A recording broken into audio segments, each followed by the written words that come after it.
Menjelang Hari Raya Natal yang jatuh pada 25 Desember, umat Kristiani di seluruh dunia mempersiapkan banyak hal untuk memperingatinya. Berkumpul bersama keluarga hingga bertukar kado maupun hampers menjadi satu kegiatan yang tidak dapat dipisahkan dalam momen spesial tersebut. Menjelang Hari Raya Natal yang jatuh pada 25 Desember, umat Kristiani di seluruh dunia pasti sudah mempersiapkan banyak hal untuk memperingati hari spesial tersebut.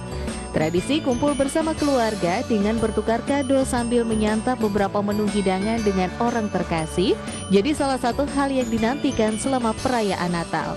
Nah, kalau di kalangan Buddha, tradisi tersebut lebih dikenal dengan istilah Christmas Dinner.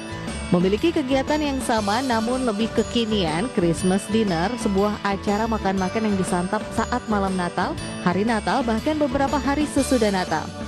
Namun, Christmas Dinner biasanya mengusung konsep santap malam secara elegan dengan makan di kafe atau restoran yang memiliki tata ruang artistik dan cantik. Tradisi tukar kado Natal menjadi salah satu aktivitas yang sering dilakukan menjelang hari Natal. Selain itu, bertukar hampers juga sudah menjadi tradisi yang identik dengan perayaan Hari Raya di Indonesia, dari Idul Fitri hingga Hari Raya Natal dan Tahun Baru. Perayaan Hari Raya akan terasa hampa jika tidak dirayakan dengan saling tukar-menukar hampers antara teman-teman dan keluarga. Berkirim parcel atau hampers kini menjadi solusi terbaik yang bisa dilakukan agar silaturahmi tetap terjalin dengan baik antara saudara dan teman-teman kita. Nah pemirsa, jika Anda cermat membaca peluang, ada beberapa potensi menggali cuan saat perayaan Natal tiba loh. Kira-kira apa ya? Saksikan pembahasan selengkapnya hanya di IDX for Session Closing Market.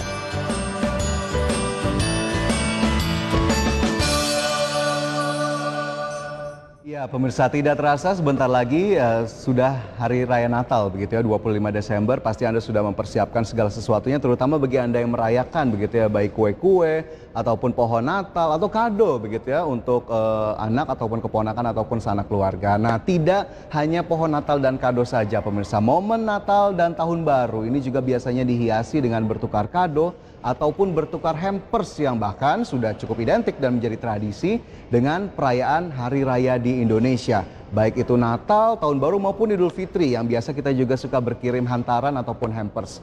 Nah, perayaan Hari Raya tentunya memang terasa hampa jika tidak dirayakan dengan saling tukar-menukar hampers antara teman-teman dan keluarga. Ini sebetulnya adalah merupakan salah satu tanda ataupun cara atau sarana untuk kembali menjalin silaturahmi, menjalin keakraban, terutama dengan teman-teman ataupun sanak keluarga yang bisa saja kita memang jarang sekali untuk bertemu, dan hampers ataupun parcel begitu menjadi salah satu media yang mungkin saja bisa menjadi titik balik begitu ya untuk di hari raya untuk kemudian bisa menjalin silaturahmi dan juga komunikasi lebih intens lagi.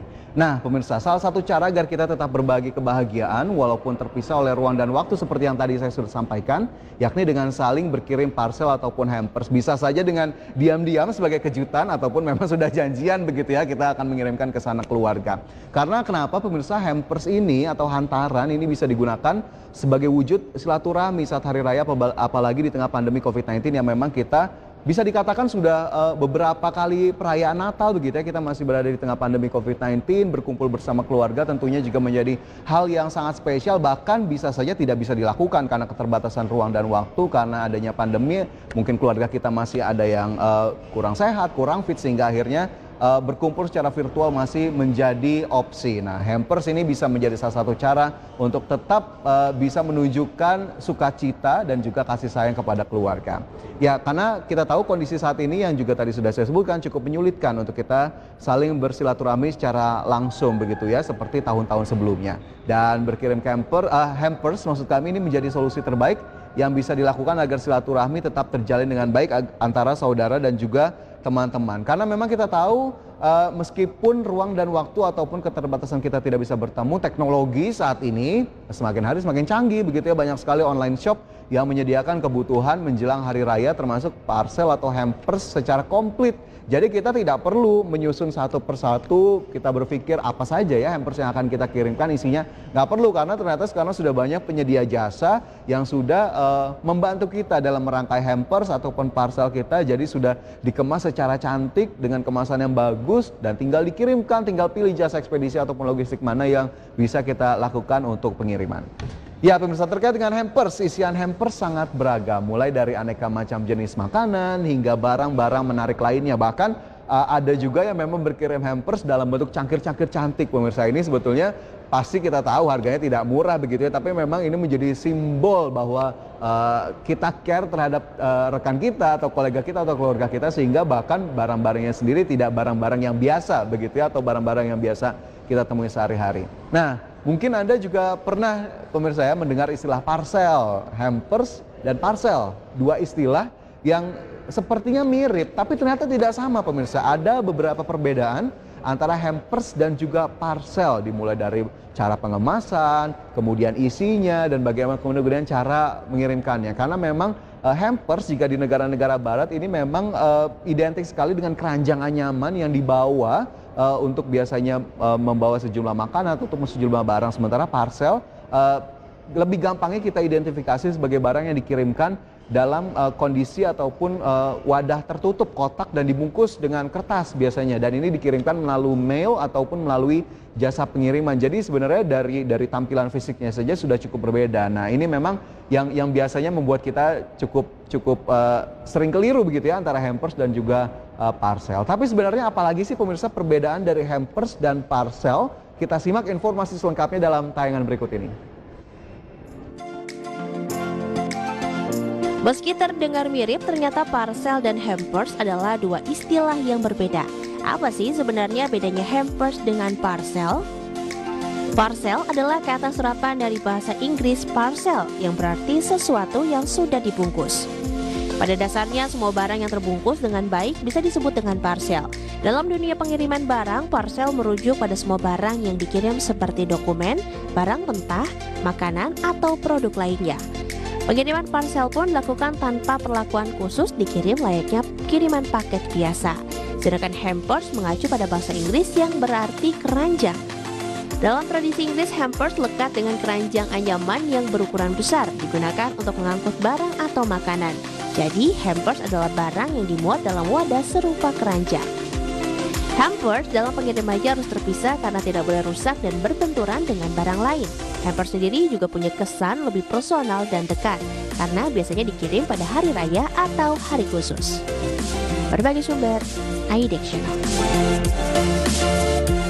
Ya, itu sedikit penjelasan terkait dengan perbedaan hampers dan parcel begitu ya pemirsa. Meskipun hampers dan parcel ini berbeda, kita tetap bisa berpotensi meraih keuntungan atau cuan dari hampers dan parcel nih pemirsa. Jadi ini tentunya bisa menjadi peluang ataupun ide bisnis untuk kita. Nanti saya akan berikan tips-tipsnya untuk berbisnis hampers ataupun parcel. Tapi sebelumnya kita gali kembali bagaimana kemudian hampers beberapa waktu belakangan ini terutama keberadaannya lebih banyak diminati oleh masyarakat. Termasuk juga kalangan milenial yang memang sepertinya cukup aktif sekali untuk mengirimkan hampers di tengah-tengah momen tertentu terutama hari raya dan biasanya diposting di sosial media. Dan ini sepertinya menjadi satu tanda baru begitu ya bahwa milenials ini punya hobi baru ya, ini berkirim hampers ataupun hantaran tadi kepada teman-teman ataupun koleganya. Nah terkait dengan hal ini pemirsa, sosiolog Universitas 11 Maret memaparkan bahwa seseorang membeli barang lebih mahal bukan karena nilai gunanya atau fungsinya, tapi nilai simboliknya. Nah, nilai simbolik berarti barang-barang itu bisa memberikan simbol atau kesan kepada pembelinya. Karena kita tahu ya, hampers ini bisa kita kategorikan bukan barang yang punya harga murah begitu ya. Masih bisa kita sebut harganya medium bahkan cukup mahal begitu ya untuk hampers-hampers dengan isian tertentu. Sehingga tadi nilai simbolik yang dicari oleh masyarakat yang berkirim hampers karena ini simbol menandakan bahwa ini sebagai kasih sayang, sukacita ataupun ucapan selamat biasanya untuk teman-teman atau rekan-rekan yang merayakan hari raya ataupun momen-momen tertentu. Nah terkait dengan hampers pemirsa, penataan hampers sendiri memang lebih eksklusif dan terkesan klasik dan unik. Jadi kita bahkan bisa sampai bingung tuh untuk memilih hampers mana yang cukup sesuai untuk bisa kita kirimkan sebagai hantarannya. Sehingga membuat pembelinya termasuk kita kalau mengirimkan hampers kepada orang lain akan mendapatkan penilaian sebagai orang berselera tinggi, elit dan eksklusif. Oke, ini mungkin menjadi tambahan saja begitu ya bagi orang-orang yang mengirimkan. Karena menurut saya ini masih menjadi satu alat untuk kembali mempertegas atau menjalin silaturahmi lebih erat lagi. Kemudian kemasan dari hampers ini pemirsa, jika kita berbicara soal hampers bisa meningkatkan nilai simbolik pada suatu barang. Sehingga tidak mengherankan bila kemudian banyak orang berani membeli barang-barang berkualitas standar dengan harga tinggi agar mendapatkan kesan yang tadi elit, kemudian berselera tinggi dan juga tentunya perhatian atau penilaian sebagai simbol kelas elit ataupun kelas atas. Ya, selain itu pemirsa, konsumsi konsumen usia muda tidak lagi hanya berfokus pada fungsi barang, melainkan juga untuk meningkatkan penilaian tadi. Lagi-lagi balik ke penilaian, lagi-lagi butuh pengakuan sehingga hampers saja bisa menjadi satu sarana untuk mendapatkan pengakuan lebih dari orang sekitar begitu ya. Dan jika kita lihat dengan berbagai macam hampers, Anda termasuk suka hampers yang seperti apa? Pemirsa, apakah makanan atau barang-barang yang bisa digunakan untuk kebutuhan sehari-hari atau seperti apa? Karena makin banyak yang ditawarkan kita biasanya makin bingung gitu ya. Tapi kalau saya sendiri secara personal, hampersnya sih biasanya cukup dengan kue-kue saja, kue-kue kering yang bisa kita nikmati bersama keluarga di momen-momen hari raya, terutama ya di Natal ataupun di Tahun Baru, sehingga akhirnya hampersnya lebih terasa, meskipun itu tidak mengurangi nilai juga jika memang hampers yang dikirimkan dalam bentuk yang lain selain makanan ataupun kue-kue kering. Ya, seperti yang tadi sudah saya sebutkan pemirsa, saya juga punya beberapa tips bagi Anda yang ingin berbisnis hampers di momen Natal di tahun ini. Mungkin ini secara sederhana saja jika Anda ingin membuat hampers untuk keluarga ataupun saudara. Yang pertama nih, siapkan box yang sederhana atau simple. Anda bisa menggunakan bentuk kotak. Ini banyak disediakan di toko-toko begitu ya. Jika Anda jalan-jalan santai bisa terlihat kotak itu langsung saja diambil. Kemudian jangan lupa gunakan warna merah dan hijau begitu ya, bisa pita. Perpaduan dua warna ini memang berfungsi untuk menambah kesan Natal karena memang udah kotaknya merah ataupun pitanya hijau bisa dikombinasikan. Ini tentunya semangat Natalnya lebih terasa. Kemudian tidak hanya warna merah dan hijau, tambah juga ornamen Natal nih.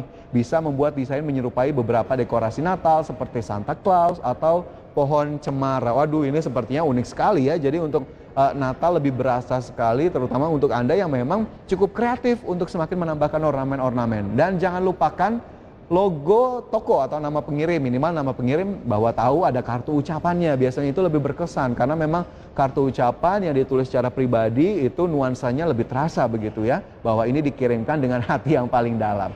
Oke, nuansa Natal di hampers juga bisa dibarengi dengan branding bagi Anda yang ingin berjualan. Jadi memang Anda yang berniat bukan iseng-iseng untuk sekedar mengirimkan ke keluarga, brandingnya jangan lupa baik di boxnya ataupun tadi di logonya, dicap. Ini karena agar orang-orang yang menerima hampers terutama bisa ingat, dan ketika Anda posting di sosial media juga orang tahu harus menghubungi kemana. Ya, kemudian juga jangan lupa buat deskripsi seputar hampers untuk memudahkan penerima mengetahui isi dalam bingkisan tersebut. Boleh juga ya disebutkan apa saja isi dari hampers ini. Dan jangan lupa nih yang paling terakhir pemirsa, udah dibungkus rapi, dikemas dengan baik, dengan cantik, hati-hati dalam pengemasannya. Gunakan kemasan ekstra untuk mencegah kerusakan hampers, karena kita tahu biasanya hampers dikirimkan melalui jasa pengiriman ya, kecuali memang jika kita sendiri yang mengirimkan, kita tahu bagaimana kemudian ini bisa menjaganya. Tapi kalau bisa gunakan kemasan ekstra biar lebih aman gitu ya, jadi sampai di penerimanya juga tidak mengalami kerusakan.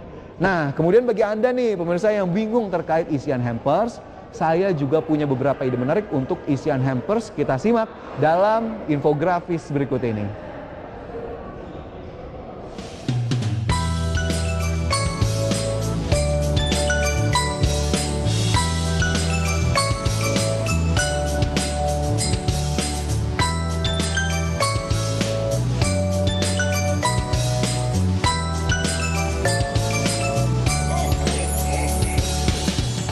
Itu tadi beberapa ide untuk isian hampers ya pemirsa ya, mulai dari perawatan tubuh, skincare, perabotan rumah, kue-kue kering ataupun teh artisan serta perabotan rumah tangga.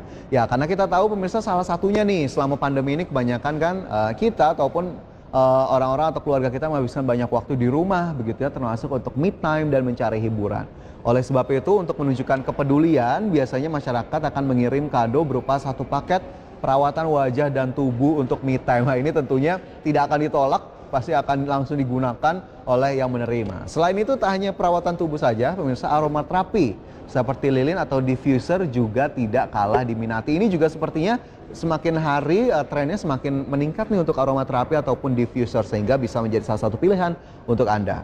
Kemudian jika masih terkait dengan bagaimana cara mengemas hampers begitu ya pemirsa, agar kemudian semakin menarik, biasanya produk-produk tadi dibungkus dengan packaging tema Back to Nature serta dilengkapi kartu ucapan yang cantik. Lagi-lagi kartu ucapan ini memainkan peran karena bisa menjadi pesan ataupun kesan tersendiri begitu ya bagi para penerima. Ya, kemudian isian hampers perabotan rumah tak perlu sesuatu yang besar begitu ya, seperti lemari atau meja dan sofa, nggak muat juga ya teman-teman ya. Tapi bisa yang kecil-kecil seperti sendok, dekorasi ruangan, atau bahkan selimut dan bantal yang bisa menjadi isian dari hampers, dan juga alat makan yang juga pastinya selalu dibutuhkan. Apalagi di tengah pandemi COVID-19, kita disarankan untuk membawa alat makan sendiri saat beraktivitas di luar rumah seperti di kantor. Dan tentunya Anda bisa menjadikan perangkat alat makan seperti ini untuk bisa dibawa ke mana-mana. Nah, lantas bagaimana nih pemirsa cara menentukan harga dari suatu produk, terlebih bagi pebisnis pemula?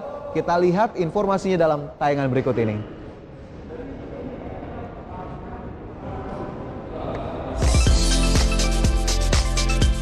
Cara menghitung harga jual pertama yang bisa Anda gunakan untuk menetapkan harga jual produk adalah dengan cara cost plus pricing. Selanjutnya, biaya tersebut akan ditambahkan dengan keuntungan yang ingin Anda peroleh. Umumnya keuntungan ini dijumlahkan dalam bentuk presentase. Modal yang dijumlahkan tidak hanya tentang biaya pembelian bahan baku saja, namun juga terdapat biaya operasional seperti biaya gaji karyawan, biaya listrik, internet, dan lain-lain. Harga jual didapat dari modal ditambah presentase laba. Agar lebih paham lagi pemirsa, berikut ini akan kami berikan contoh konkretnya kepada Anda. Misalnya, Anda mempunyai bisnis kue brownies dan memperoleh orderan sebanyak 10 box hampers. Dan Anda memerlukan modal sebanyak Rp500.000 untuk membeli bahan baku premium. Selain itu, Anda juga memerlukan biaya kemasan sebanyak Rp10.000 dan biaya karyawan atau gaji karyawan sebanyak Rp150.000. Keuntungan yang ingin Anda dapatkan dari penjualan hampers brownies adalah sekitar 30%. Penghitungannya adalah harga jual didapat dari Rp500.000 untuk bahan baku, kemudian biaya kemasan Rp10.000 dan biaya karyawan sebesar Rp150.000 ditambah margin yang ingin Anda dapatkan sebesar 30% dari modal atau sebesar Rp198.000. Nah, Rp198.000 ini didapat dari modal senilai Rp660.000 yang berasal dari harga bahan baku, biaya kemasan, dan juga gaji karyawan.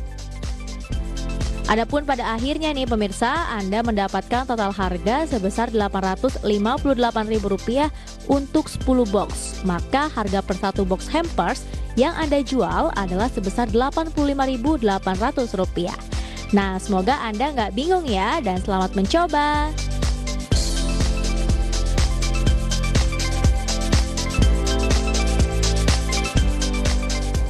Ya, semoga informasi yang kami sampaikan bisa menjadi inspirasi untuk Anda yang mungkin saja ingin memulai bisnis hampers di musim Natal dan Tahun Baru kali ini. Dan